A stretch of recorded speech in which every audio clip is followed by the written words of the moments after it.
Hello everyone, आप सभी का स्वागत है हमारे चैनल करियर इन एक्शन पे। लगन आपकी एडवाइस हमारी। तो मैं हूं शरद चौरसिया और आज मैं आप लोगों से डिस्कस करने जा रहा हूं फिजिक्स का एक छोटा सा पोर्शन, न्यूटन्स लॉ के बारे में। जैसा कि आप सभी ने कमेंट किया था कि सर इस टॉपिक पे रिलेटेड एक वीडियो बना दीजिए, तो मैं उसी टॉपिक को लेके आया हूं और बहुत सी ऐसी छोटी छोटी टॉपिक आपको लेके समझा दूंगा जो कि आपके एग्जाम के लिए बहुत ही बेनिफिशियल रहेगा। और एक बार मैं ऐसा समझा दूंगा कि आपके दिमाग में बैठ जाएगा ये, ठीक है, दोबारा पढ़ने की जरूरत भी नहीं पड़ेगी। तो चलिए स्टार्ट करते हैं। और साथ बता दूं कि ये तीनों लॉ मैं एक ही वीडियो में शॉर्ट में बता दे रहा हूं आप लोगों को। इसके अलावा इसमें कुछ आता नहीं, सिर्फ डेफिनेशन आ जाएगा, ये ज़्यादा से ज़्यादा फॉर्मूला आ जाएगा, ठीक है। उस पर सॉल्व करने के लिए एक दो क्वेश्चन आ जाएगा और कुछ नहीं, ठीक है। तो चलिए स्टार्ट करते हैं बिना देर किए हुए। देखिए न्यूटन्स लॉ, न्यूटन का पहला लॉ क्या बोल रहा है, इसको हम लोग लॉ ऑफ इनर्शिया भी कहते हैं। और ये किस पे वर्क करता है, गैलीलियो का जो लॉ था उस पे वर्क करता है। तो दोनों ऑलमोस्ट सेम है, ठीक है। तो पहला लॉ क्या बोल रहा है, a body at rest will remain at rest and a body in a motion will remain in a motion unless it is acted upon bye an external force. तो इसमें कहना क्या चाह रहा है कि कोई जैसे एक बॉडी है, मान लीजिए जैसे ये पेन है, ठीक है, ये तब तक ऐसे रेस्ट पे रहेगी जब तक हम इस पर कोई एक्सटर्नल फोर्स ना लगाएं या एक्सटर्नल बल ना लगाएं, ठीक है। तो ये पहला लाइन ये हो गया, ये कह रहा है। अब दूसरा लाइन ये क्या कह रहा है कि a body in a motion will remain in a motion, ठीक है।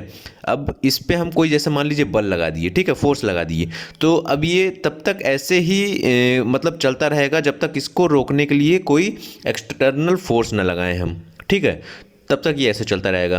अब आप सोच रहे होंगे कि ये जैसे मैंने यहाँ पे लगा दिया, ठीक है, ये जाके यहाँ जाके रुक गया, ठीक है। ये अपने से इसलिए रुका क्योंकि इसका रीज़न ये है कि इस पे एक फ्रिक्शन लगता है, ठीक है। अब फ्रिक्शन क्या होता है मैं आपको बता दूं। पहले तीन चीज़ इस पे लगती है। एक फ्रिक्शन हो गया, एक ग्रेविटी हो गई और दूसरी एयर प्रेशर, ठीक है।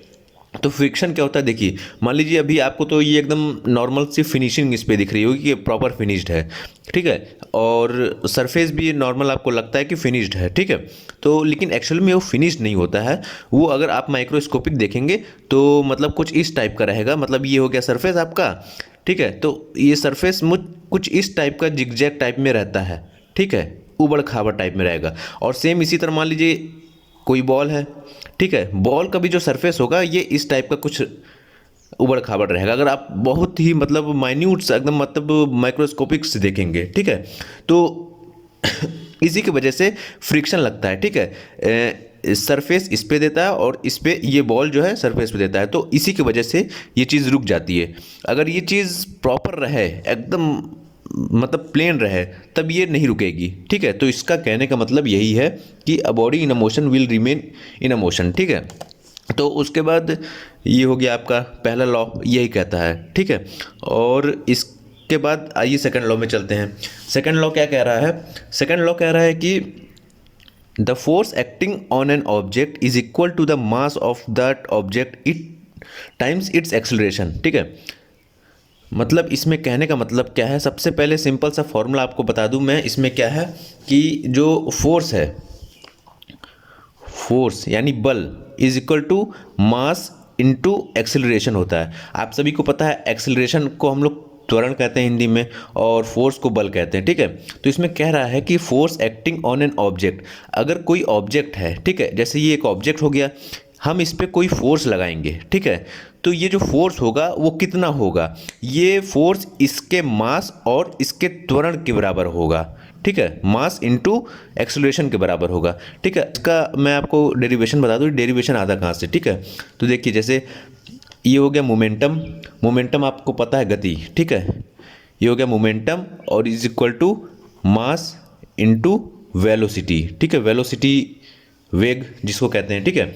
तो अब ये क्या है यहाँ पे कि कहने का मतलब है कि जो चेंज इन मोमेंटम है, इस सेकंड लॉ का कहने का मतलब ये है कि जो चेंज इन मोमेंटम है विथ रेस्पेक्ट टू टाइम वो बल के बराबर होता है, ठीक है। अब change in momentum with respect to time कहने का मतलब क्या हो गया कि जो चेंज हम लोग कैसे निकालते हैं, मतलब जैसे कोई एक P2 है और एक P1 है, दोनों का माइनस करेंगे हम लोग, दोनों कंपैरिजन करेंगे तो हमारा जो भी आएगा ऐसे हम लोग चेंज निकालते हैं, ठीक है। ये हो गया चेंज, ठीक है। दोनों में क्या चेंज है, दोनों में क्या अंतर है, तो यहाँ से निकालते हैं, ठीक है। अब मान लीजिए हम लोग यहाँ पे ले लेते हैं, तो P2 इज इक्वल, यहाँ पे हम लोग क्या हो जाएगा, P2 माइनस P1, और इसको हम लोग क्या कर सकते हैं, ये हो गया P2 की जगह रख देंगे हम लोग M2 into V2 minus M1 into V2। ठीक है, और किसके रेस्पेक्ट में बोला है, टाइम के रेस्पेक्ट में बोला है। ठीक है, अब किसी चीज़ की मास जो है ये M1 M2, किसी भी चीज़ की, कोई भी ऑब्जेक्ट की मास हमेशा इक्वल रहेगी। ठीक है, ये चेंज नहीं होगी। वेलोसिटी तो हो जाएगा चेंज, गति जो है चेंज हो जाएगा, कहीं धीरे कहीं तेज हो जाएगा, लेकिन ये इसका मास कभी चेंज नहीं होगा। ठीक है, तो यहाँ पे मास जो है कांस्टेंट रहता है। ठीक है, तो दोनों को हम लोग m लिख सकते हैं। ठीक है, MV2 minus MV1 upon T। ठीक है, अब यहाँ से हम लोग देखिए कॉमन ले लें, m, ये हो गया,